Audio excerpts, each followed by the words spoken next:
पवार ने अपने पद से इस्तीफा क्यों दिया था, इस बात को लेकर तरह तरह के कयास लगाए जा रहे हैं, तरह तरह की चर्चाएं हैं, लेकिन अब सच सामने आ रहा है। बताया यह जा रहा है कि सोनीपत के कांग्रेसी विधायक सुरेंद्र पवार अपने व अपने परिवार को मिल रही धमकियों से भारी तनाव में थे। यहां तक कि जब वह अपनी सुरक्षा के लिए पुलिस के पास गए तो पुलिस ने भी उनकी कोई मदद नहीं की, अलबत्ता उन्हें यह सुझाव दिया कि वह घर से ही ना निकलें। जब विधायक को लगा कि एक विधायक ही अपने शहर में सुरक्षित नहीं है तो पुलिस किसे सुरक्षित करेगी, और इसलिए उन्होंने अपने पद से त्यागपत्र देने का निर्णय लिया। त्यागपत्र को लेकर सुरेंद्र पवार ने अपने साथियों को जो बताया उसमें से छन छन कर कुछ जानकारियां सामने आ रही हैं, और इसके मुताबिक जब पुलिस ने उनकी सुरक्षा की कोई बंदोबस्त नहीं किए, वह पुलिस अधीक्षक से मिले, वह पुलिस महानिदेशक से मिले और बार बार मिले, कई बार मिले, लेकिन उन्हें हर बार भरोसा ही दिलवाया जाता रहा। इधर दूसरी ओर लगातार हरियाणा में गैंगवार की घटनाएं हो रही थी। करनाल के असंध में गैंगस्टर ने गोली चलाई थी एक निजी हॉस्पिटल पे। इतना ही नहीं,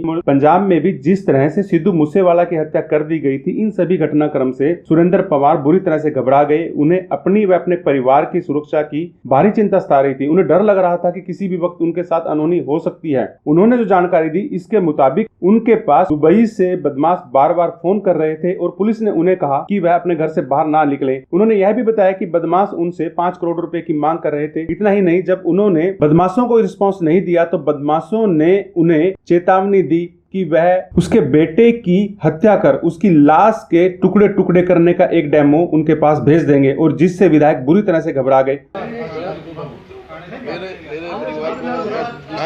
सर सभी विधायकों को धमकी आ रही थी। सर स्पीकर सर उसी प्रेशर में जो है मैंने आदरणीय स्पीकर साहब को अपना ईमेल से भेजा था, लेकिन स्पीकर साहब ने कहा भी एक बार आप पर्सनली आओगे, बैठ के बात करेंगे, पर्सनली आना पड़ेगा। तो स्पीकर साहब ने मुझे पूरा आश्वासन दिया है, और स्पीकर मैंने अपना जो ईमेल से रिजाइन वापस जो लिखा था वो वापस ले लिया है, और स्पीकर साहब ने मुझे भी और सभी विधायकों को पूरा आश्वासन दिया है कि पूरी आप सबकी सुरक्षा रखी जाएगी और जल्द से जल्द उनको पकड़ा जाएगा। आपने जो अभी स्पीकर साहब को जो पत्र दिया है कि ये कहा है कि मैं अपना इस्तीफा वापस लेता हूँ, उसमें आपने कोई कंडीशन रखी है? नहीं, ना पहले कोई कंडीशन ना आज कंडीशन, क्योंकि हालात ये ऐसे बने हुए कि क्योंकि आप भी समझते हो कि किसी को अगर बेटे को भी मारने की धमकी आ जाए कि बेटे की लाश भेज रहे हैं तो फिर तो उस तरह का थोड़ा था, लेकिन अब मैं पूरा संतुष्ट हूँ क्योंकि स्पीकर साहब ने मुझे पूरा आश्वासन दिया और हम सभी विधायक। उन्हें लगा कि इस तरह की विधायकी से क्या फायदा जिससे उनके व उनके परिवार की सुरक्षा ही दांव पर लग जाए, लिहाजा उन्होंने अपने पद को ही छोड़ने में अपनी भलाई समझी। उन्होंने स्पीकर ज्ञानचंद गुप्ता को एक ईमेल किया और इसमें अपना इस्तीफा भेज दिया। उनका इस्तीफा जैसे ही उनके इस्तीफे की बात जैसे ही सार्वजनिक हुई तो हरियाणा की राजनीति में हलचल मच गई, कांग्रेस में भी हलचल मच गई। आनन फानन में कांग्रेसियों ने एक बैठक बुलाई। भूपेंद्र सिंह हुड्डा ने स्थिति को संभालने के लिए सभी विधायकों के साथ एक बैठक की और इस बैठक में पूरे घटनाक्रम पर मंथन किया गया। इस बैठक में ही सुरेंद्र पवार ने सिलसिलेवार अपने साथ हो रही घटनाओं की पूरी जानकारी दी।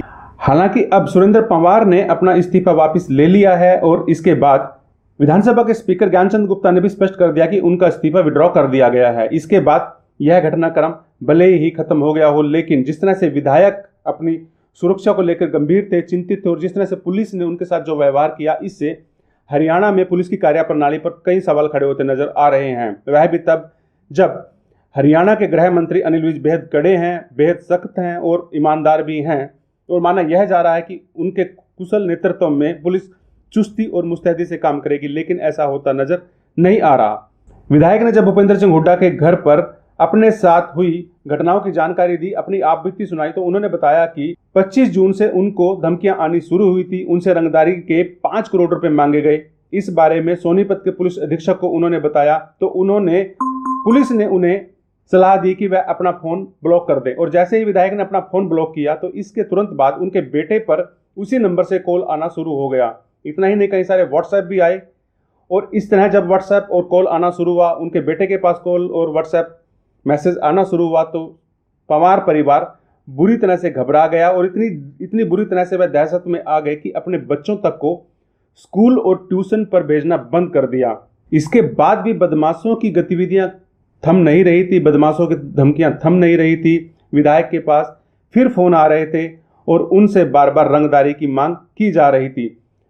पवार ने बताया कि उन्होंने डीजीपी को भी इस मामले की जानकारी दी, लेकिन इसके बाद भी पुलिस ने विधायक के इस मामले को गंभीरता से नहीं लिया और जब विधायक को लगा कि यदि वह विधायक पद पर रहे तो उनके परिवार की सुरक्षा खतरे में पड़ सकती है, तब उन्होंने एक निर्णय लिया और उस निर्णय के मुताबिक उन्होंने एक मेल विधानसभा स्पीकर ज्ञानचंद गुप्ता को लिखी।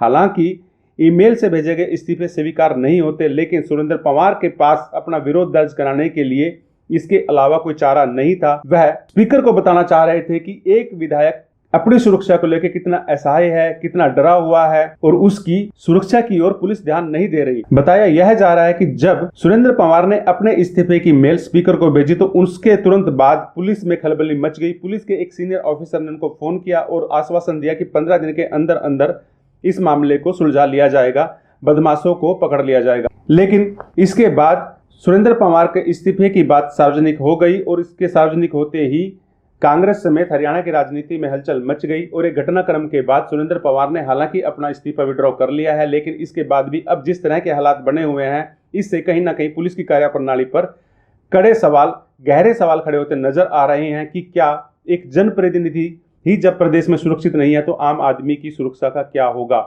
इससे बड़ा सवाल यह भी है कि कल जिस तरह से मेवात में नूह में एक डीएसपी को माइनिंग माफिया ने सरेआम कुचल दिया, इससे पता चल रहा है कि प्रदेश में बदमाशों के हौसले कितने बुलंद हो गए हैं और पुलिस चाहकर भी बदमाशों की गतिविधियों पर रोक लगाने में नाकामयाब साबित हो रही है। विधायक हो या पुलिस ऑफिसर या आम आदमी, हर कोई अपने आप को असुरक्षित महसूस कर रहा है। लोगों में डर है, लोग दहशत में हैं।